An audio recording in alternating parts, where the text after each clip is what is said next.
ಮನುಷ್ಯ ಮತ್ತು ಮೇರಿ ಕಥೆ. ಒಮ್ಮೆ ಬೆಟ್ಟಗಳ ನಡುವೆ ಇರುವ ಚೆಲುವಾದ ಕೆರೆಯ ನಾಡಿನಲ್ಲಿ ಹ್ಯಾರಲ್ಡ್ ಎಂಬಾತನು ಬದುಕುತ್ತಿದ್ದ. ಹ್ಯಾರಲ್ಡ್ ಒಬ್ಬ ದುಗುಡಭರಿತ ವ್ಯಕ್ತಿಯಾಗಿದ್ದನು, ಹಂಚಿಕೊಳ್ಳುವುದಕ್ಕಿಂತ ಯಾಕೋ ಏಕಾಂತವನ್ನು ಇಷ್ಟಪಡುತ್ತಿದ್ದರು. ಅವರು ಒಂದು ಪುಟ್ಟ ಪುಸ್ತಕದ ಅಂಗಡಿಯನ್ನು ನಡೆಸುತ್ತಿದ್ದರು, ಅದು ಬಹಳಷ್ಟು ಒಂಟಿ ಮತ್ತು ಶಾಂತವಾಗಿದ್ದದು.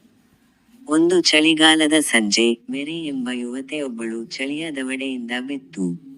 ಅವಳು ನಗುಮುಖದಿಂದ ಬಂದು, "ನನಗೆ ಒಂದು ಅದೆಷ್ಟೋ ಸುಂದರವಾದ ಪುಸ್ತಕ ಬೇಕು" ಎಂದು ಉದ್ಗರಿಸಿದ್ದಳು.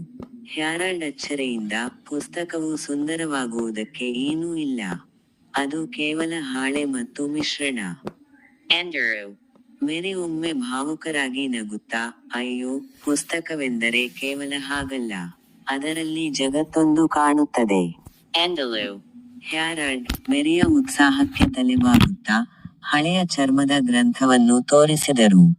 "ಇದನ್ನು ಓದು. ಒಬ್ಬ ಒಂಟಿ ವ್ಯಕ್ತಿಯ ಜೀವನದಲ್ಲಿ ಹೇಗೆ ಸಂತೋಷ ಬಂತು ಎಂಬುದು ಇದೆ." ಉದ್ಧರಣ. ಮೇರಿ ಉತ್ಸಾಹದಿಂದ, "ಅದ್ಭುತವಾಗಿದೆ. ಆದರೆ ನೀವು ಕೂಡ ಓದಬೇಕು" ಎಂದಳು.